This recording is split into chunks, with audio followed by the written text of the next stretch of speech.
59 of the Real World Paleo Podcast. Hi everyone, I'm Christine Lehman, a nutritional therapy practitioner and reverse diabetes coach, which is also the name of my website. I help clients reverse diabetes naturally, lose weight, and lower their cholesterol. I also see clients by Skype. The Real World Paleo Podcast is now available on iHeartRadio, as well as iTunes, Stitcher, and of course, my podcast page. You can buy some great paleo and primal products, including organic skincare, grass-fed meat, and extra virgin olive oil, direct from Greece, on my podcast page at reversediabetescoach.com.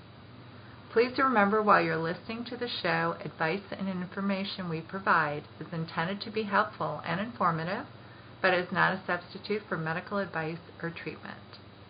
I am really excited to have Phyllis Haney on the podcast today, and I'm going to introduce her to our listeners. Phyllis has practiced yoga since 1992 and taught a variety of group hatha yoga classes, and we're going to talk about what hatha means in a little bit, and workshops since 1996 in an assortment of public and private settings. Her guiding principle, which I love, is for students to, quote, wear a smile inside out with yoga, unquote. Since 2005, she has also taught individuals privately and has designed customized individual yoga programs for numerous injuries and conditions.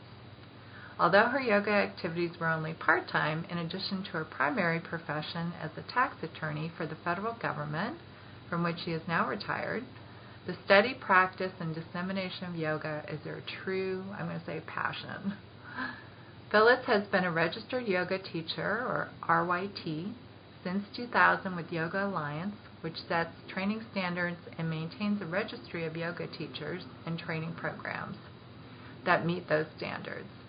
Since 2009, she has been registered with that organization at its highest training and teaching experience designation, Experienced Registered Yoga Teacher, or E-RYT 500. She has been a member of the International Association of Yoga Therapists since 2005. She is a perpetual student of yoga herself, and she's completed 3 additional yoga teaching training programs at Northern Virginia Yoga Studios, and including a 500-hour advanced program focusing on yoga therapeutics. She's also received a certificate in therapeutic yoga for seniors from Duke University Integrative Medicine in North Carolina, and is enrolled in a training intensive on yoga for healthy aging in Berkeley, California in early 2017. So we'll talk a little bit more about that.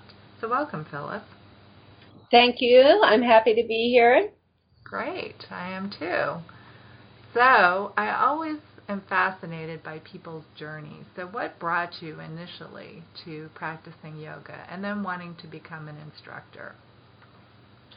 Well, almost 25 years ago, when I was younger and more adventurous, I went on a whitewater rafting trip, and, a long drive, a day of rafting, sleeping on the ground, camping, a drive back. I could hardly walk, and I was like in my early 30s.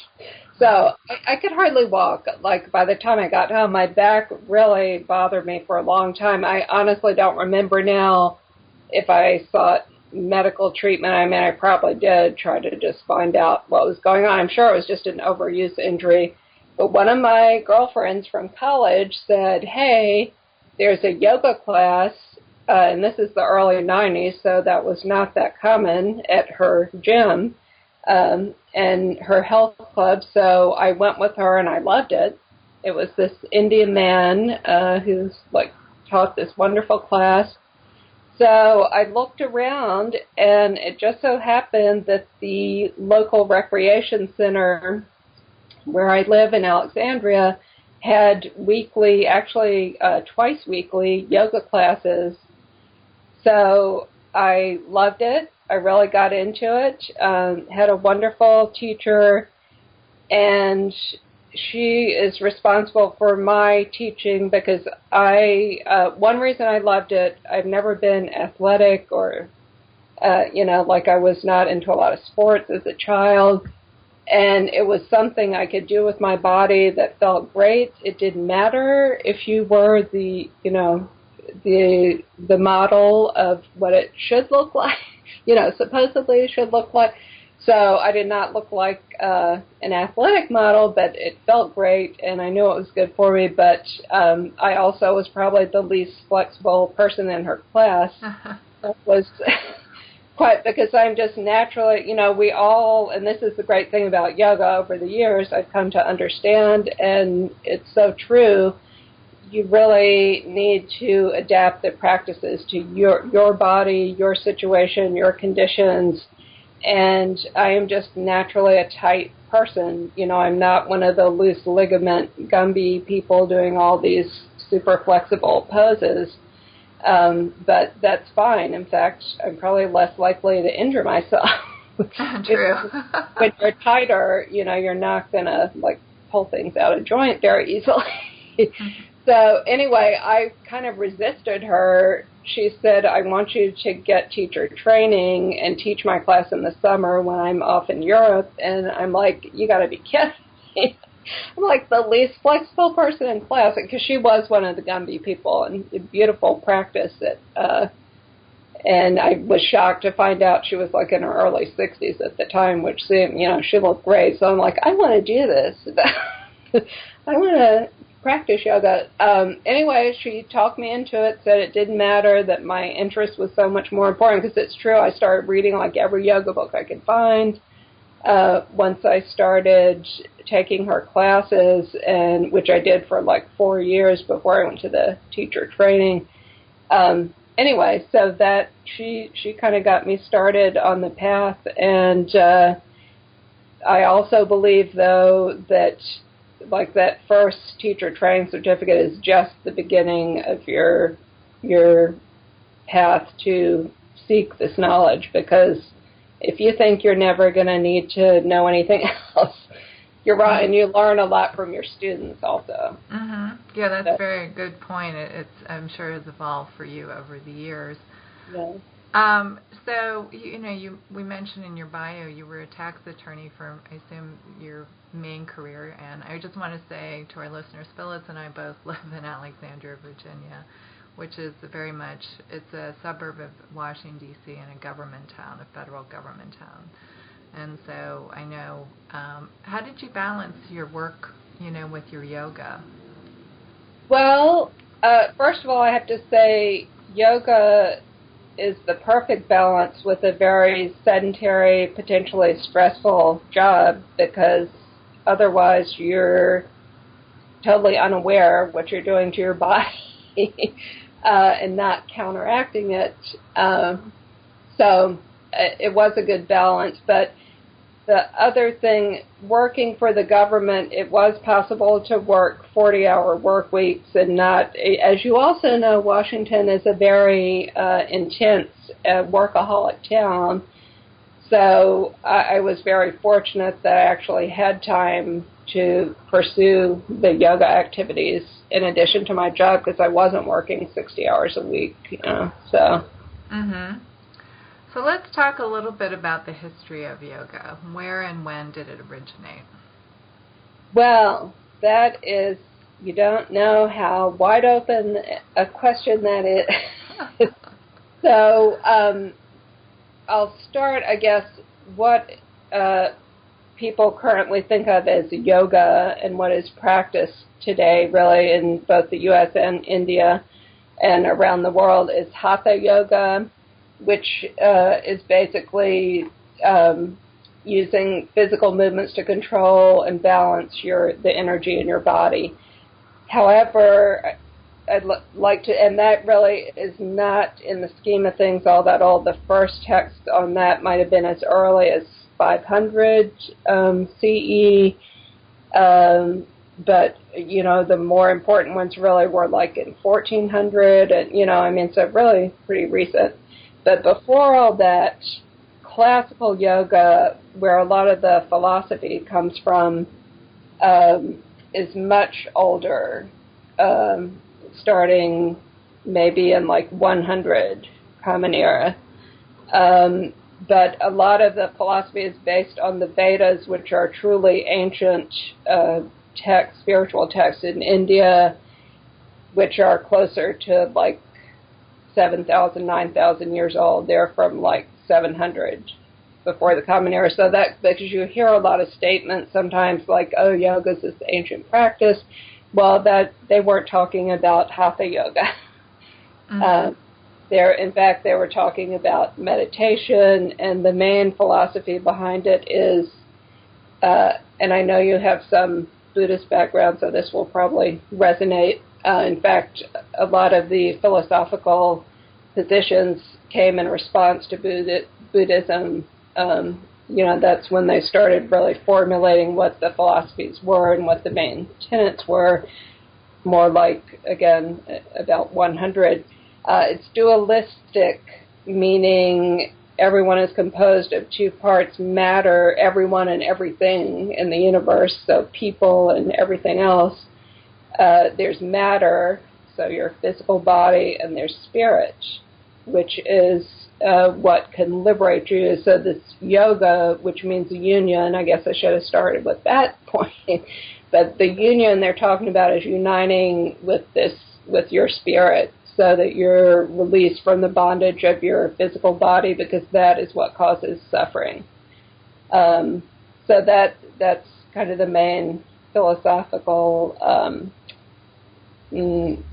background in classical yoga. So the practices that were important to unite with your spirit was meditation, knowing the reality that we are matter and spirit, and you better get in touch with the spirit through meditation. And also karma, and I'm not using a lot of the Sanskrit terms, but that's one people I think have pretty much everyone's heard, which actually literally means action, and what they were referring to was selfless action, and then the final practice was devotion. And I know you're probably going to bring this up later, but just while I'm making the point about this, that selfless action and devotion, when you travel to India, these people are still living that philosophy. I mean, they're such... their lives are about selfless action. They're just wonderful people. And they really are there to serve their fellow person, no matter what their own situation is. So it's just really wonderful to have witnessed that. When you say that, are you referring to the yoga or yogi? There's that term yogis as well, those very aesthetic-looking people that you sometimes see images of. No, it really is a cultural philosophy of India, because and so back to the history lesson about classical yoga, there were 6 or 7 main philosophies in Hinduism. So like people now say Hinduism like it's one religion. That's not true at all. And again, a lot of this developed in response to Buddhism, because they, really set out their tenets and beliefs. And so other philosophical systems started to develop things in a response to that. Like, no, our system believes this, and this. So I'm talking about just people in general. I mean, it really is like a national trait that they feel you should devote yourself to serving others. Mm-hmm. It's, they're wonderful people. That's, and that's kind of the basis of it that I observe. Mm-hmm. And they are very devoted and spiritual people. And again, it's not, and in fact, in classical yoga, there was no God, no divine, like the way we think of divine, like dictating the Vedas and everything. It's everyone's just trying to connect with this spirit, best part of themselves, and we're all connected. So that's why you would not harm another person, for instance, because we're all the same. We're all connected. So. Right. In Buddhism, we talk about, which I think is similar, benefiting all sentient beings. Yes. And yes, Exactly. fascinating. So when were you in India, and what did that sort of enlighten you in terms of, being there, and what you mentioned some of what it sounds like you witnessed in terms of the culture. Were there other things that kind of made you go, oh, that's what they meant, or, kind of any aha moments? Well, I was, and before I address that, just let's not forget at some point to circle back to hatha yoga, because oh, absolutely, it is a little different. But I was on a yoga trip. In other words, we traveled with our own yoga instructor, who incidentally is the teacher I will be studying with, the yoga for healthy aging. But he's a wonderful teacher, and so he was like our yoga person. But we did tour around. But because it was kind of a yoga-focused trip, we went to some sites we went to the Taj Mahal and sites many tourists visiting India would, but we also went to 3 different cities on the Ganges, which is very sacred to Indians in general. So we got to witness, they truly have ceremonies down by the river every sunrise and sunset, like every day, and just paying tribute to Ma Ganga, Mother Ganges. It's part of their life. It's beautiful. And we were in 2 smaller towns where the Ganges, I was actually quite surprised, was really clean and fast current, and it was beautiful. And then we visited a much larger city where you saw the pollution that you had heard about in the Ganges, and that, was a different experience, but they still, they loved that river. So that was really very special. Lots of these ceremonies that we got to attend where they basically pay homage to the river twice a day. So. And so people just congregate there. So people are having their own little ceremonies. Groups will be together. Also, we were able to attend some public yoga classes taught down, after the ceremonies in the river. That was very interesting to me because it was all like people are seated on folding chairs outside. Kind of an older crowd, I would say, and much more emphasis on breathing, like, 15 to 20 minutes was breathing, and there was like a little gentle movement, but nothing like you would think of as a, quote, yoga class. So that was very interesting. And that's, go ahead. No. So that's a nice transition to my other sort of point or question, which is, how the yoga practice made its way to the U.S. and became mainstream, because the form often that it's taken here has, I think, is quite different, as you were alluding to a minute earlier. Yes. There have been several, I guess you'd call them waves of popularity at different points. Some of the philosophy came over much earlier, more like the turn of the 1900. Now, I did not review all these facts. I'll try to remember, like Swami Vivekananda, I think was his name, but came to the world's religion conferences in Chicago and did some speaking. So that there was a lot of interest around that. But as far as the hatha yoga, it really was like 60s and 70s when some young Americans got interested and started going to India to study with some of the main teachers that invited Westerners into, they were very accepting of having these Western young people come. And there was a gentleman, one of the premier teachers in India, Krishnamacharya, and I was trying to think, must have been like in the 40s or 50s, that he taught three main students that are responsible for three of the lineages that are probably very popular in this country. He taught Mr. Iyengar, and Iyengar yoga is, of course, very popular. He also taught Patabi Joyce, who's kind of created Ashtanga. It's called Ashtanga Yoga, which is an interesting name, another background highlight. And then Mr. Desikachar, who was actually his son. And sadly, all three of those men, the students of Krishnamacharya, have died in the last few years. And two of them were like in their 90s.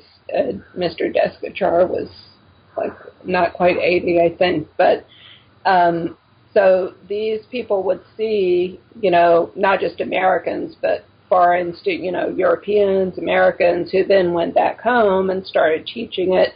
So there was kind of a wave where yoga was popular in the early 70s. I remember actually my sister practicing when I was a teenager, and, she was a little older at the time. I wasn't interested in it. Sadly, I wish I had been. And then it kind of died down because, like I said, by the time I was looking for a class in the early 90s, there was not much around. And then 10 years later, it started exploding, and 10 years after that, it's just exponential. Mm-hmm. It's definitely mainstream. Yes. In fact, I have, we'll talk about, I'm sure, some of this later, but, the figures are just phenomenal. One of the organizations I gave you as a resource had some figures that are, it's almost 40 million yoga practitioners in the U.S. now. Wow. Yeah, that's a large number. Mm-hmm. So why don't you go ahead and talk about hatha yoga and maybe explain, contrast and compare a little bit between how do you pronounce it, Iyengar or Iyengar? Iyengar. And Ashtanga or Vinyasa. You can take your pick. Okay, well, they're all related. But hatha yoga, and we didn't get into a lot of the philosophy of classical yoga, but it kind of started with a focus on looking at ethical considerations like how you treat yourself, how you treat others, and then you got into these practices. Whereas hatha yoga started with the body, basically, and you started with cleansing practices, then asana, which is the physical postures that we're probably most familiar with, pranayama, which is breath, I like to call it breathing practices, and then sense withdrawal, concentration, and meditation, and then the ultimate goal still goes back to what they were after in classical yoga is samadhi, very similar to the idea of nirvana in Buddhism, where that is when you do unite with spirit and become like your highest self and no longer suffering. So that's kind of the difference.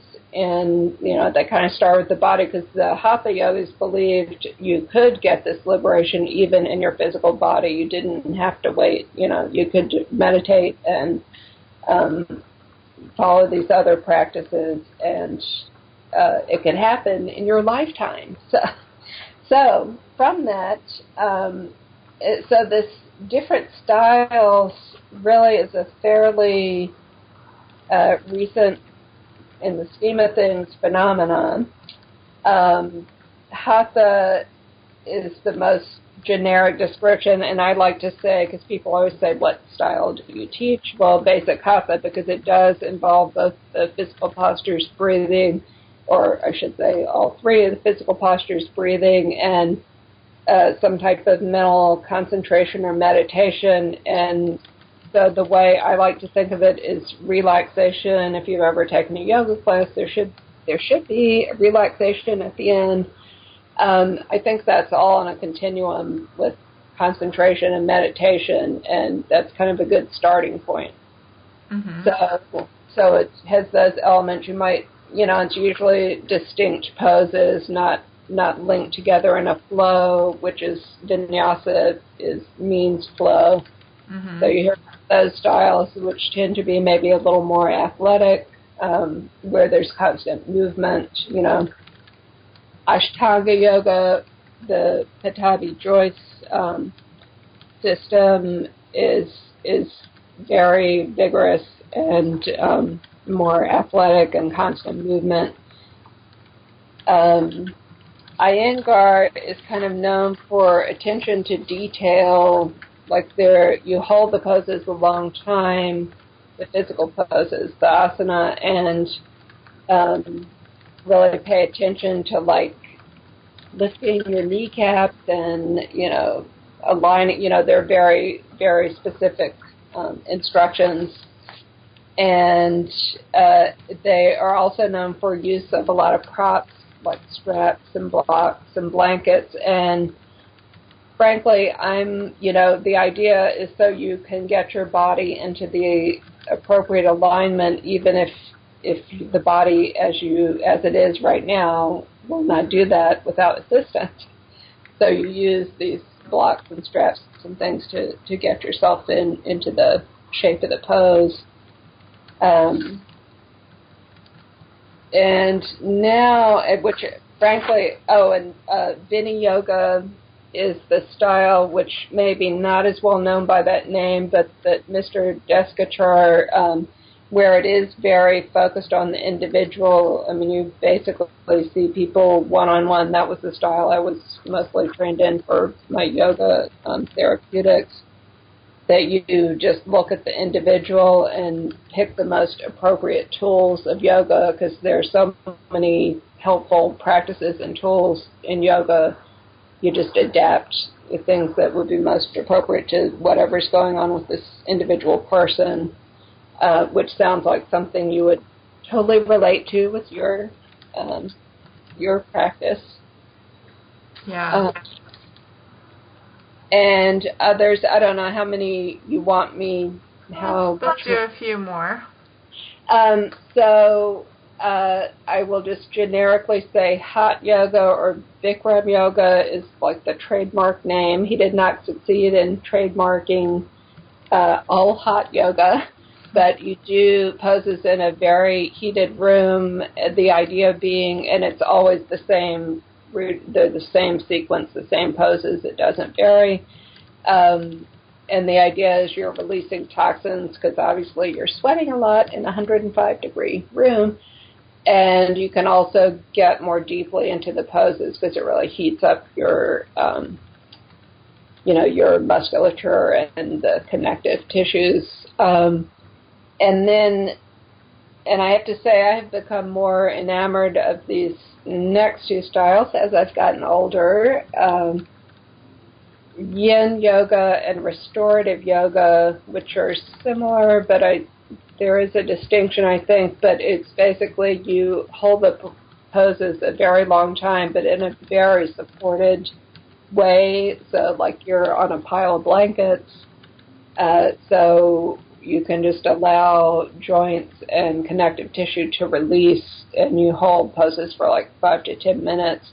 Restorative can really be is really relaxing, I think, because you're so supported that it's not a strain to hold this position.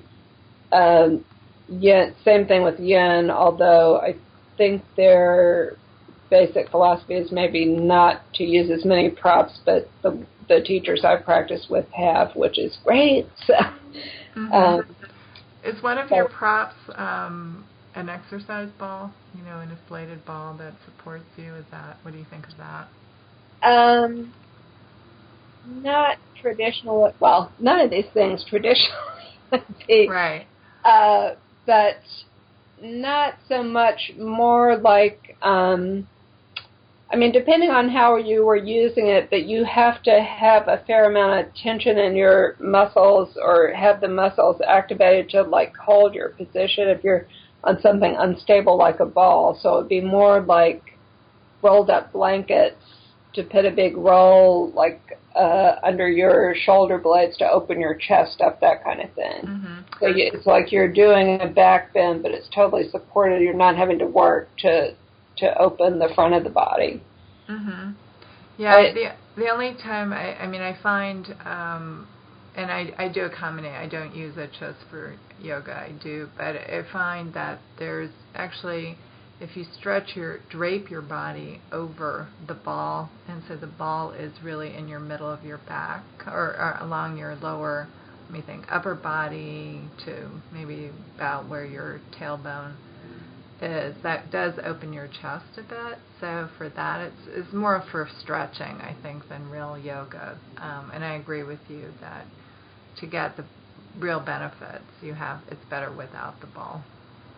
Yeah, and I have to tell you, not that we'll have a little side chat about the ball, but I personally use one and do exactly what you're describing, drape myself over it, and it is for stretching, because and all of us in our Western society, at least, are so hunched over, and the front of the body is so closed all the time that it really is nice to open that up.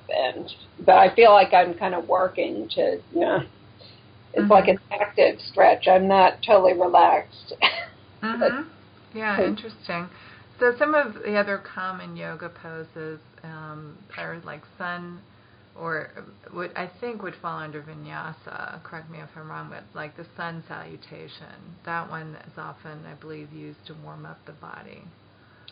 Yes, and I have to say, personally, in my classes, I do teach sun salutations, and that is a vinyasa. It's poses linked together and match your breathing.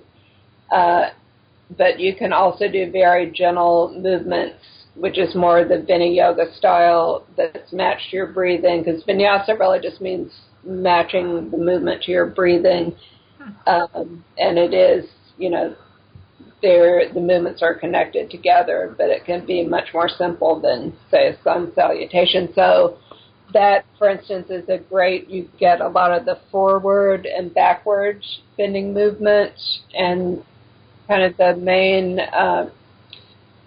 principle of the asana, the poses, is you want to move your spine in all the directions it moves during a practice. So that's forward, back, sideways, and twisting. Mm-hmm. And then, go ahead. No, please. And then for core conditioning, someone recommended the plank. Do you agree with that? Yes. And I'm sorry, I should let you finish the question, but yeah, there are a lot of great poses, yoga poses for the core. Which other ones would you recommend for that? Well, in yoga, things like the plank, and even like a balance on hands and knees where you lift one leg and the opposite arm. These use your abdominal muscles to stabilize the body, because otherwise you'd fall over, you wouldn't stay in that position. Right. But most of the poses in yoga that really strongly engage the abdominals are some variation of leg lifts, but so you can either be lying on the floor, so think about lifting your legs toward the ceiling, then slowly lowering them. That's extremely intense. You want to, my philosophy as a teacher would be to introduce that very, with like the smallest elements building up to that, because otherwise you're going to blow out your lower back. So, right. You want to do, but that's really the main movement, is like lifting and lowering the legs in connection to the body. There's seated poses where you can do that. So if you're seated and lift your legs to like a 45-degree angle, kind of balancing on your hips, that is a classic, the boat pose is a classic abdominal strengthener. So, I mean, there are a lot, there are a lot of poses that you could definitely use for that type of conditioning. And then there's like the child's pose. I think that's a very common one that I know from the yoga classes that I've taken. Usually is at the end and is a way to sort of relax and wind down. Do you like using that one? I love child's pose. I have to say, as I've gotten older, that is probably now my favorite yoga pose. And it's also very introspective. So often in my personal practice, I will do it at the beginning, and even classes, I'll kind of do it at the beginning to just, because it gives you a moment you're not distracted, you can't see anything around you, and it's also just physically a good way to check in with how your lower back and hips are feeling. So that's an excellent one. So how do you like to end your classes then? Always with a long guided relaxation. That's very important, and it really allows your body to integrate like what you've been doing to it in a good way, moving your spine in all the directions, and you stimulate all the endocrine glands with these different spinal movements. And so at the end, just to relax and allow your body to totally release like that is very important. So I definitely, to me, it's not a yoga class if you don't have relaxation at the end. That was always one of my favorite parts. Yes. Yeah, so that's the downside of being a teacher. It's like, you can't really relax with them. You gotta, if you're guiding it. So I also love being a student, to enjoy that part of class. Yeah, no, I understand that. So we also talked before about some of the research, and what would you say are the health benefits of yoga? Well, first and foremost, I think I may have mentioned this earlier, truly, to me, the best benefit is just gaining this awareness of your body and your breath. And we haven't talked about breath all that much, but, most people really need to breathe and relax. But at least once or my experience, and I think most people's experience, is once you start practicing it, you start to notice, like, oh my gosh, I'm slumped over my computer. Like, why am I doing this? My shoulders hurt, and at least now that you need to sit up straight, even if it only lasts a couple of minutes. That's so, back to why this was such a great balance for me with a real sedentary job. You at least you can't fix things you're not aware are happening. Right, exactly. So it sounds like it made you more mindful of your own posture. Right, exactly. And also, and this kind of gets into the some of the research, but lower back pain, yoga, there have been numerous studies now that, that it's been shown to be helpful compared to a control group doing something else. And for me personally, and also with some of my clients and students, many of my clients and students, it really, because I am every class I want to do some type of core work and some type of balance work. Because if your balance is not going to improve as you get older unless you really work on it.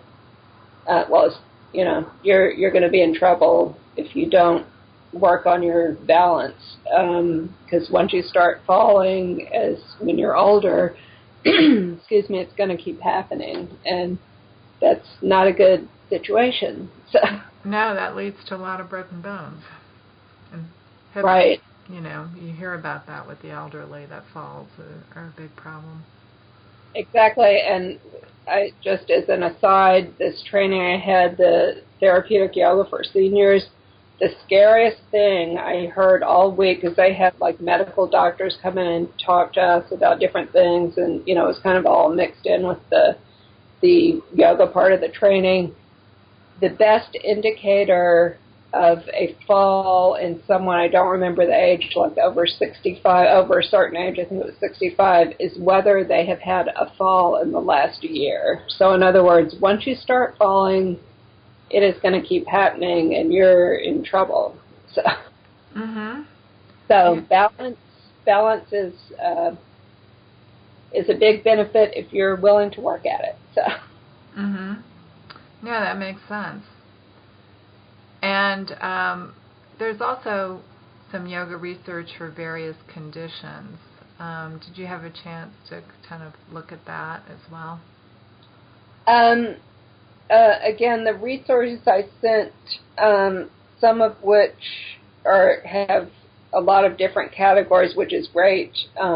There's back pain is one I mentioned. There's been, use of yoga with cancer patients, osteoporosis and aging, and I'm somewhat familiar with a big recent study in osteoporosis because I know one of the people who designed the study, and this is one of his big something he works on a lot, and with that demographic, there's also used in mental health issues, diabetes, which may be of interest to you, but I have to say it seems like a lot of that research is in India.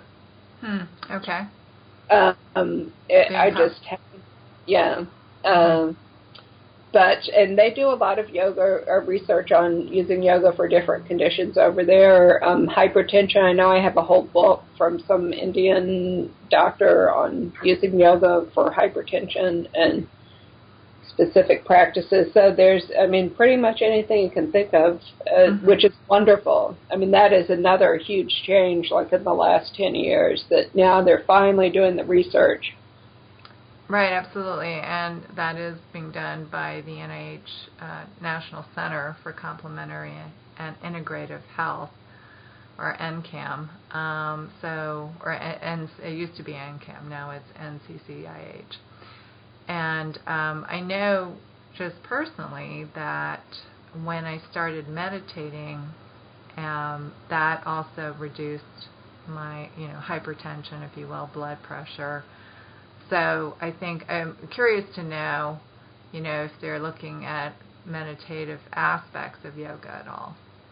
Yes, I know there are some studies, and, also I will say, I'm not familiar with every study that's been done on everything, but I know that there are definitely some that are measuring the positive effects of meditation. Yeah, so it's an exciting time, and I think it's, in terms of alternative health in general, and of course including yoga and this research. So along those lines, I know you work with clients with injuries. Can you maybe describe a few cases where, a person had a particular injury and came to you and you were able to help them with the yoga? Injuries and various conditions, but yes, a lot of, say, skeletal-muscular injuries are, yoga is like a perfect fit. Some tools of yoga are a perfect fit for that. So, I guess I would say similar to physical therapy, because I know the first time I ever saw a sheet of physical therapy exercises, I went, that's yoga. So, many of the poses and movements are, tailor-made to address whatever your issue might be.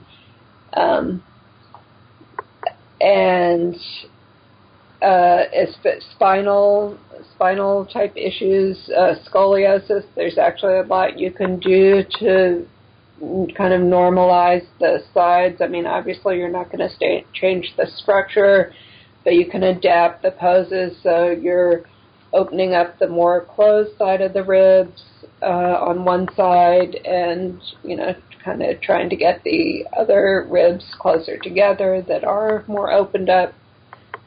Just thinking of that, like scoliosis is an example, where you have structural imbalance. Right. Many hip issues and low back, which a lot of it is from our lifestyle of sitting all the time, sitting poorly all the time. So, you can work a lot with hip opening. A lot of that is connected also with hamstrings and, the pull on the bones of the hip when your hamstrings are tight, so everything's getting out of whack. So, a lot of the physical movements are, you're just trying to correct these imbalances or, address these imbalances, I should say. Mm-hmm. How long does it take to see some improvement? Gosh, that is so, it really depends, like, on what your condition is and how much time you're willing to put into it. So, I have some clients I might see every week, and some clients I might see like once a month, kind of for maintenance. So, it just really depends. But I think most people who are willing to do a few things on their own, at least a couple of times a week. Daily is ideal, but not, there's life to deal with. So that doesn't always happen, but, you can see improvement. I'd say even from week to week if you actually are practicing. Mm-hmm. And that's a good point, because I know with meditation we talk about having a daily meditation practice. And in the West, even our instructors from, Asia will say just 5 minutes. Right. So, yes, go ahead. No, because they know we have a short, we have very busy lives, and we tend to have a short attention span as well. So I would say the same is totally true of yoga practices, both the physical and the breathing and relaxation. It's the regularity is more important than and a lot of people, they're like, I'm not going to have an hour to practice yoga. Well, take 5 minutes. If you take 5 minutes every day, it's a lot better than doing an hour every 2 weeks, so. Absolutely. Right. So it does have a cumulative effect. And some, and just thinking of some particular clients of mine, like certain conditions like asthma, the breathing practices really help tremendously with that. One of the main principles of any breathing practice in yoga is, the exhalation is actually the most important part of your breath versus the inhalation.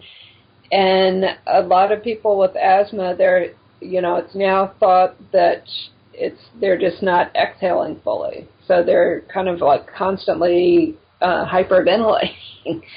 So just getting people to lengthen that exhalation. There are many practices in yoga and, breathing techniques that help you do that.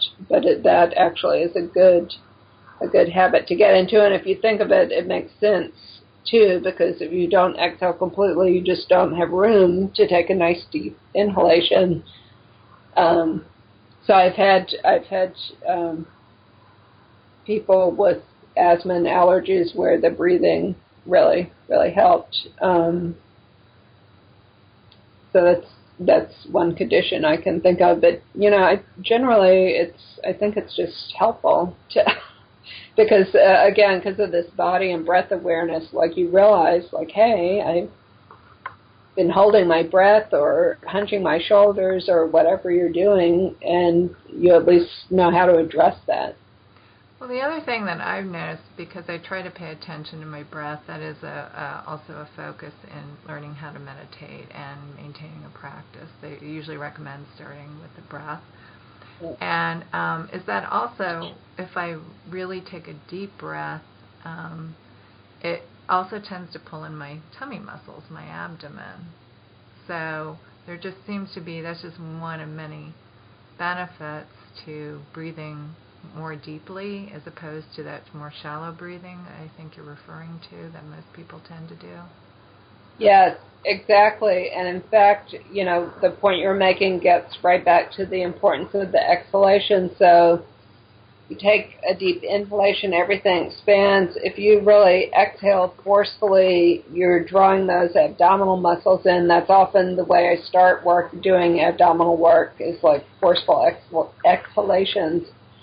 And breathing, while we're talking about it, that's a good point too. And another reason yoga is so great, because it's something you can do your whole life, no matter what your condition or abilities, because even if you can't get up and move around or get on the floor, whatever, if you're alive, you can breathe. And so just learning some of these practices to more effectively use your breath and use it for other, like, again, you're exactly right, strengthening the abdominal muscles, because those are accessory muscles of breathing. That's a wonderful practice. And if that's all you can do, it's still, I have had clients actually who were, a big focus was just breathing because they couldn't do a lot of movement. So. Mm-hmm. Do you have favorite poses that you like to do daily? Well, this all changes over time. But as I said, child's pose actually has become one of my favorite poses. And downward dog, which we didn't talk about, which I'm sure everyone knows exactly that pose from, it's always featured in pictures of yoga. But that is a good one because it stretches the whole backside of your body. And like I said, I tend to be tight, and especially I do other physical activity, but a lot of it is like walking. It's with the legs. So I'm always wanting to stretch out calves and hamstrings, and that's great for that. Mm-hmm. And my special area personally is shoulders. Again, all these years of hunching over a computer. So a lot of shoulder just movement to increase circulation and rotation. A lot of poses are good for that, but sometimes just the movements, like the warm-up movements, are like, that's something I need to do and many people need to do. So, for instance, in a class where I tend to have older, and including myself in that group, but not a lot of 30-year-olds, but older than that, we would do a lot of these warm-up movements before actually moving into the pose, into a full yoga pose, just because, you have to get your body, like you can't just, I can no longer just walk into a class and, flip into a full back bend or something. So that is not going to work with my body anymore, so. Well, I don't think I ever could do that. But I would say, actually, neither could I, so that's not a good example with some props. But, something that's kind of an extreme version of what, forward back bend twist, it's, you really need to warm up. And then it's amazing what you are able to do. And that's the other thing about yoga. It's just so accepting of where people are, and it's like, do what you can. Don't go to a point where you're actually causing pain.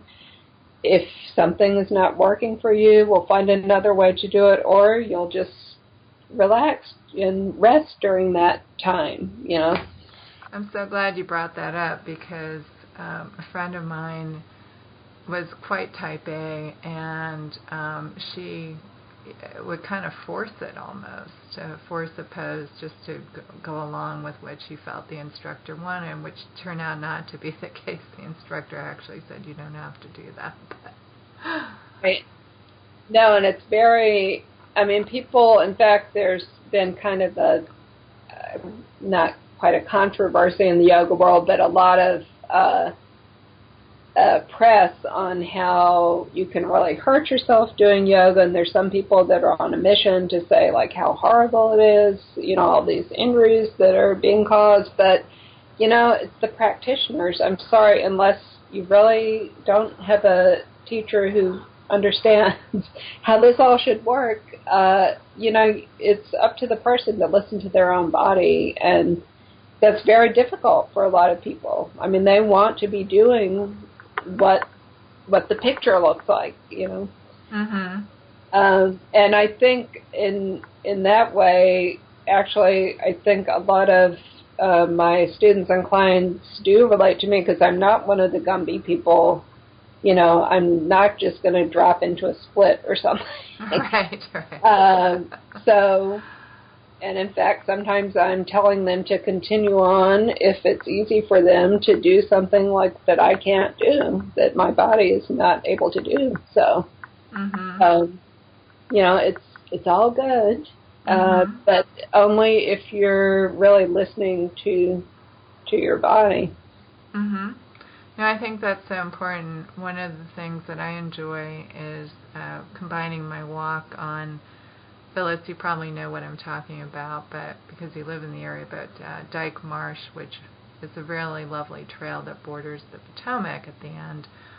And so while I'm out there enjoying the water view, I will do like a warrior's pose, but I ease into it, very gentle, and I pay attention, which kind of reminds me to ask, how important is form? I would think form is very important in all this. Well, I mean, yes and no. You don't. I mean, there are many variations depending on the style. Like Iyengar, form is everything, basically. Other styles are more, you want to get into the basic shape to the extent your body can, or use a prop to help you there. So, I mean, it's like you do want things lined up. So even though I'm not Iyengar trained, I totally appreciate this attention to alignment. So, I mean, you're correct. You don't want your knee turning in and trying to think of a good description. You want like your knee over your ankle when you're doing a bent leg pose, and not like way out in front, because that could totally stress your knee. Or if you're letting your knee drop in, that could totally torque your knee. So yes, I mean that level of form, like just not hurting yourself, I would agree is important. That's why I don't want to get into a lot of like my personal opinion about different styles, but some styles I have avoided personally because you just can't pay that much attention when you're moving that quickly to whether you're in good alignment or whether you're actually twisting your knee or so, and some people love it and love those styles, and so that's great, but it's just not for me because I'm actually not that coordinated. So well, I think what you're describing is really making it accessible to a variety of people. Yes, and that's what attracted me to it. It's when I realized, like, hey, this is something you can do. You might change the way you do it or what you do, but and traditionally that's been the case. Like, your practices were different, and they get much more introspective and meditational as you get older, because then you have the time to devote to that, and your body is not going to deal with all the physical movement. And I found that to be true for myself, so. Well, this has been really fascinating. I want to thank you so much, Phyllis, for being on the podcast today. Well, you're very welcome. I have also enjoyed it. Great. And listeners, you can learn more about Phyllis and her yoga practice, as well as contact her on our website at Smile with Yoga, E-RYT.com, and I'll put the link to her website as well as several of the yoga resources that we've talked about in the show notes. Next episode, I will be interviewing an expert on how hypnosis is used to change negative health behaviors like food addictions and smoking. So I want to thank listeners for being with us today as well, and be well, everyone.